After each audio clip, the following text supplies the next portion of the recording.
Why priests used to mute the bells, and who rang them anyway. The bell was there. High above the abbey, wrapped in rope and rust, it leaned like a tired sentinel. But it did not ring. You would think a bell, touched by the wind, might speak. But this one was gagged, its tongue bound in linen by the hand of the very priest sworn to let it sing. This is a story about silence. About a time when silence was sacred. When to ring a bell was to break the veil, to summon more than villagers. Tonight, you will descend through time, through cloisters and shadows, where bells were hung not to be heard, but to be feared. Because once upon a waking world, the church silenced its own voices. And someone, something, was still ringing them anyway. Chapter 1. Bells that rang without sound.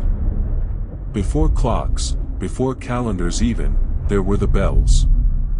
Not simply to call the faithful, but to mark the moments when heaven stooped close to listen. In 8th century Ireland, monks believed each bell was blessed with its own spirit. To ring one was to invoke a saint, to mishandle it was to blaspheme. One tale survives from the Abbey of Glendalough. A brother named Finn dreamed each night that the bell in the cloister tower was ringing softly in the dark. But no one else heard it. When he climbed the tower, he found the rope moving. No wind. No rat. Just movement. He prayed beside it. The next morning, he was found pale and still, a peaceful smile on his lips. The bell did not ring for his death. It had already spoken. Across Europe, similar stories emerged. In Armenia, bells were said to ring on their own at dawn when a holy man died. In Byzantium, it was believed that angels measured the tone of bells against the weight of sin. A mismatched toll could call back the dead. And so, the church began a practice not of ringing bells, but of stopping them. Clappers were removed. Some ropes cut short. Some bells filled with wax. Because in some places, the silence was safer than the sound. Priests began blessing bells not for use, but for containment. Inscribed not only with crosses, but with warnings, "Cos pulseverit, respondebit." Who rings it, answers for it. Chapter 2. The Mute Hours.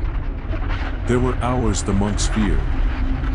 Not because of what they held, but because of what they lacked. The canonical hours, once measured by bell, were divided not by seconds, but by souls, matins, lauds, prime. But in the mute hours, no bell sounded. It was a pact of stillness. In some Benedictine orders, monks would rise for vigils in complete silence. They moved like shadows through halls, feet wrapped in cloth, mouths closed in obedience. The bell was covered in a black veil. Not rung. Not even touched. Why? Because the hour itself was holy, too thin, too fragile for the weight of sound. One monk from 11th century Burgundy wrote in his journal, "The night bell stirred though bound. I felt a pressure on my chest as though the angel of memory passed beside me, but it pokes only in dreams."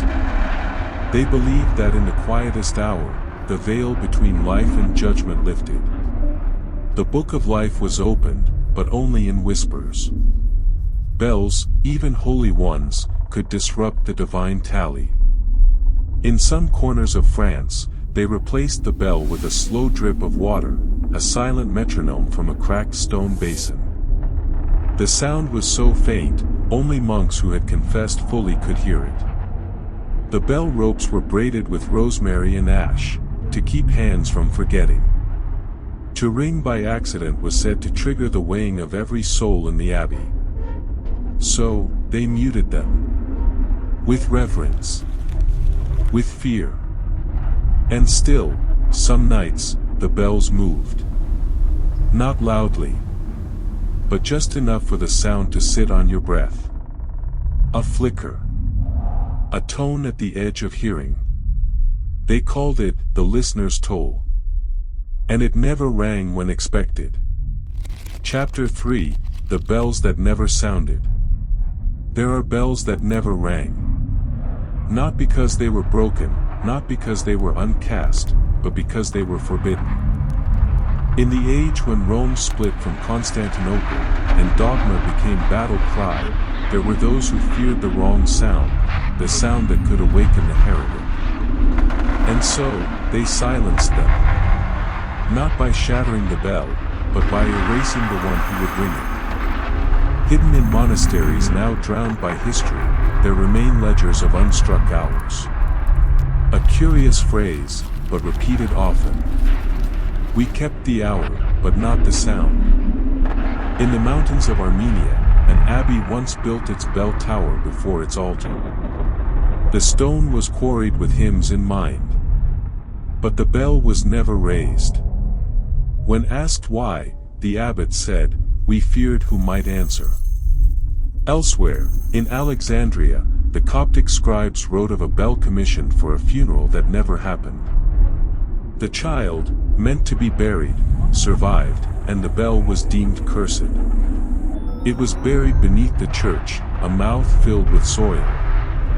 And yet, in 1789, during a quake that tore open the earth, a sound was heard beneath the rubble, as if the bell remembered its unfinished toll. These stories were never canonized. They were passed through inkless hands. Through stories whispered in scriptoria, and songs hummed in languages now lost. A Benedictine monk once wrote, "Some bells are not struck for the living. They are waiting for a dead who has not yet come. These are the bells that toll in absence, that sing not of celebration, but of foreboding." A bell's silence can be more powerful than its sound. In Spain, in Toledo, a bell hung above a library that held forbidden gospels. No rope was ever tied to it. Only the wind might stir it. It rang once, when the Inquisition came.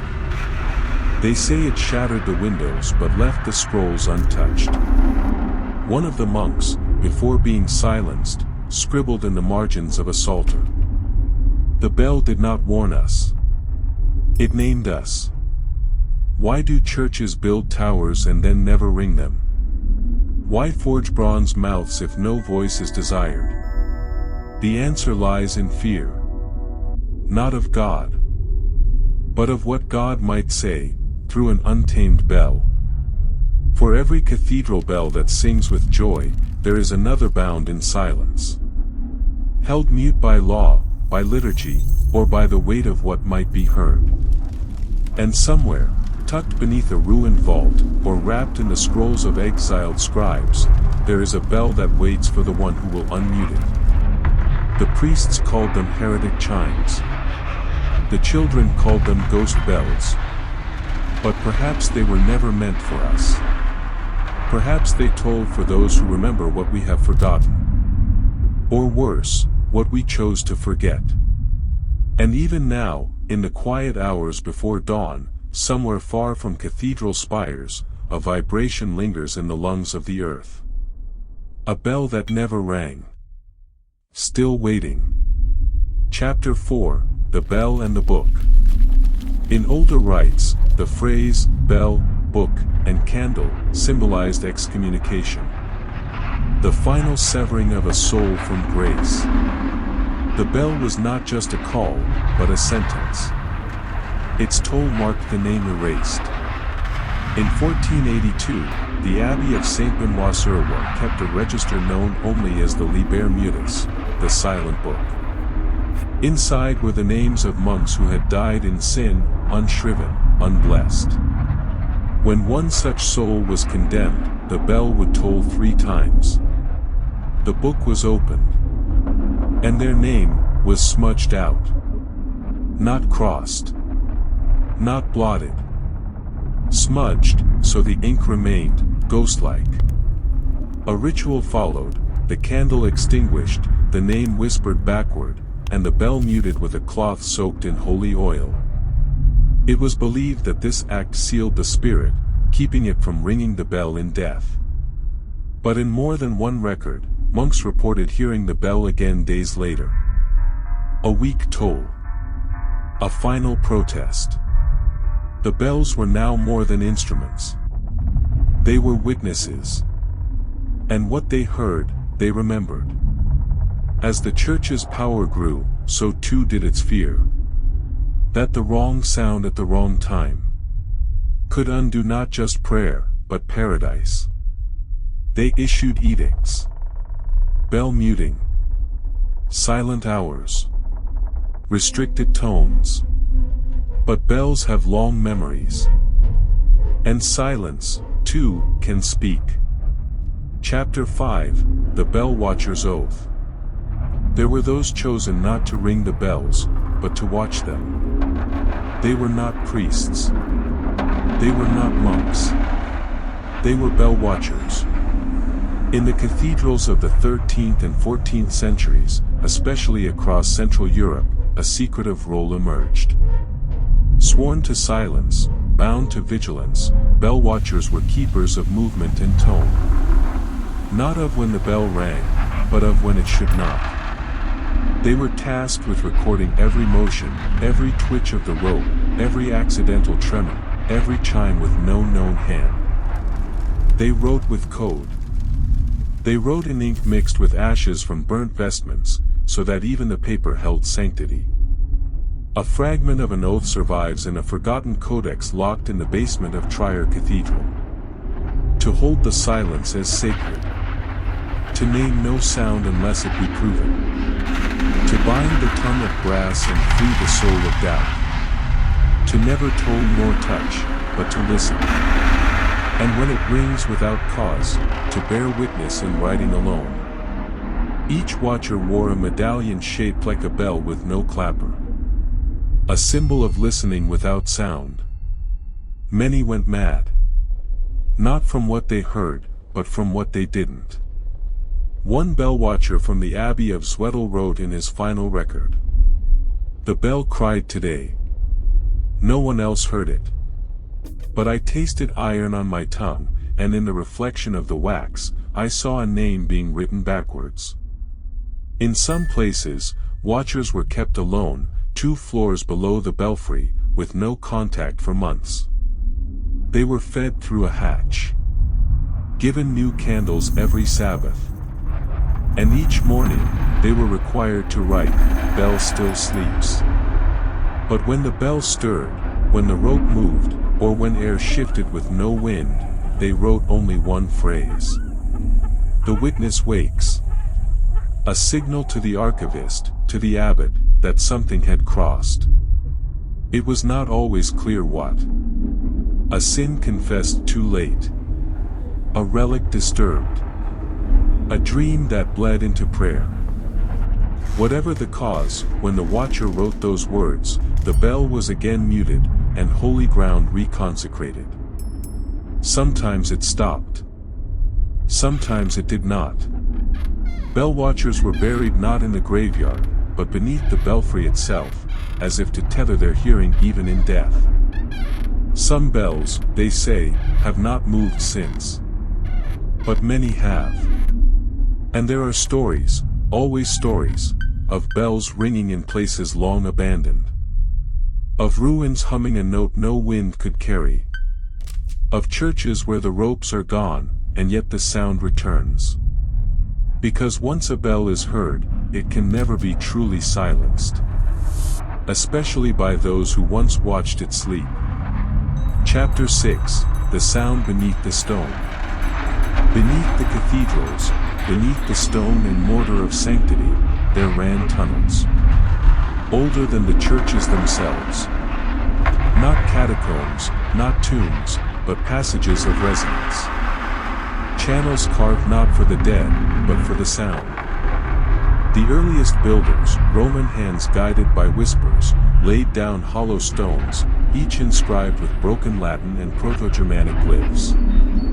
They believed sound was alive. Not a wave, but a spirit. A thing to be guided. And bells, in their eyes, were more than tools. They were mouths of the buried. These tunnels, they called them resonarium. They stretched beneath cloisters, chapels, even public squares. It is said that when the first true bell was hung, the sound didn't echo upward, but downward, as though it had heard something familiar in the earth. Some monks feared these tunnels. Others worshipped them.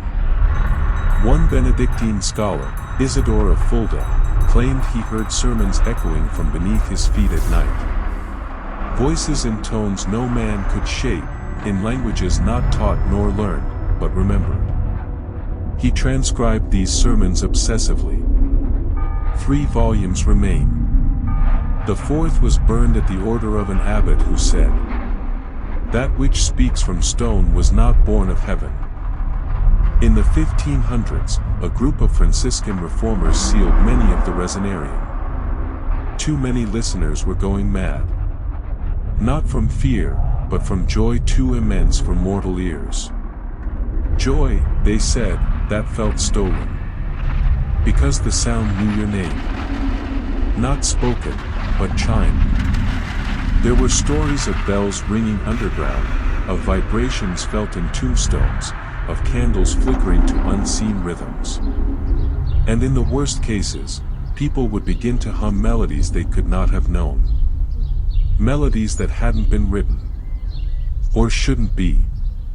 In a monastery near Rouen, a tunnel was unearthed during renovations. A small bell was found, enshrined within a sealed alcove, wrapped in linen and sealed with wax. It had no clapper. Yet the moment it was touched, a sound reverberated so low that it shook the ink in the scriptorium upstairs. The bell was buried again. But the sound stayed. There is one phrase repeated in 5 different tongues, carved along the resonarium walls. When stone remembers sound, man forgets silence. And perhaps that is why, even today, some churches crack at the foundation. Not from weight, but from something wanting to sing again. Chapter 7, The One Who Rang It. He was never given a name.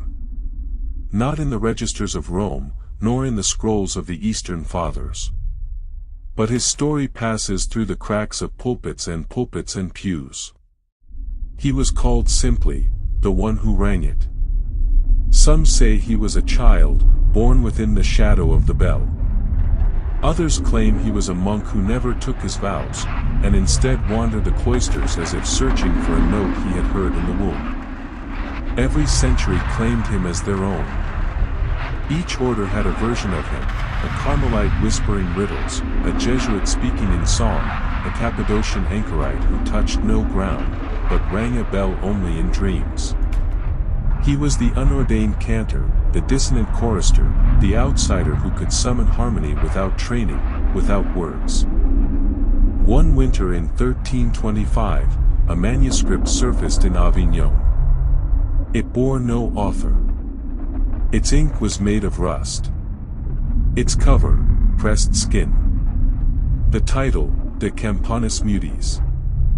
Of the muted bells. Within it, a story. He came when the tower fell silent, and no man dared to approach. For 7 days, he fasted beside the rope, unmoving, eyes open. On the 8th day, he rang the bell once. That single toll was heard across 5 counties. Witnesses claimed to see visions, a line of hooded figures walking across the sky, bells swinging in empty air, and a face, old as stone, speaking without sound. The bell shattered. The tower stood. But no one could rebuild the rope. In Prague, a legend holds that during the Council of 1415, a monk disappeared under the cathedral. When they searched for him, they found no trace, except for a hallway newly carved in perfect arch. And from within it, a peal. Clear. Measured. Divine. Theologians debated, was he angel or man? Was he the last prophet? Or the first forgotten? He rang bells that were never cast. He heard notes before they were sung. And always, he vanished before the echo faded. He was the bell's listener, said a Trappist in 1652, and bells ring for none but him. The one who rang it never spoke, never preached. But every sound he summoned unraveled silence too deep to be named. In modern times, there are rumors. A woman in Lisbon who rang a bell during childbirth and saw her grandmother's wedding in a vision. A boy in Kyoto who hums in harmonic overtones but never learned music. They say the ringer lives on, not as one, but many. Those called by resonance. Drawn to towers no longer holy but still waiting. Some priests mute the bells to stop his return. But others wait. Chapter 8, When Bells Refuse to Die. Not all bells stay silent. Even when their towers collapse, their sound remains, trapped in stone. In memory, in liturgies no longer spoken. There are places where bells ring without metal. Where resonance lingers in the marrow of pilgrims who never heard the original peal. In Iceland, a shepherd once followed a low tone to the base of a volcanic ridge. There, he found no bell, only a hollow, smooth chamber that hummed when the sun rose. In Ethiopia, a manuscript tells of a bell that tolled only when heresy approached. It cracked when invaders touched the tablet. But villagers say it still rings on misty nights. What gives a bell its life? Is it the bronze? The hands that forged it? The prayers beneath it? Or the silence it breaks? Bells refuse to die because they were never alive in the way men are. They live in a deeper register. One not governed by time but by remembrance.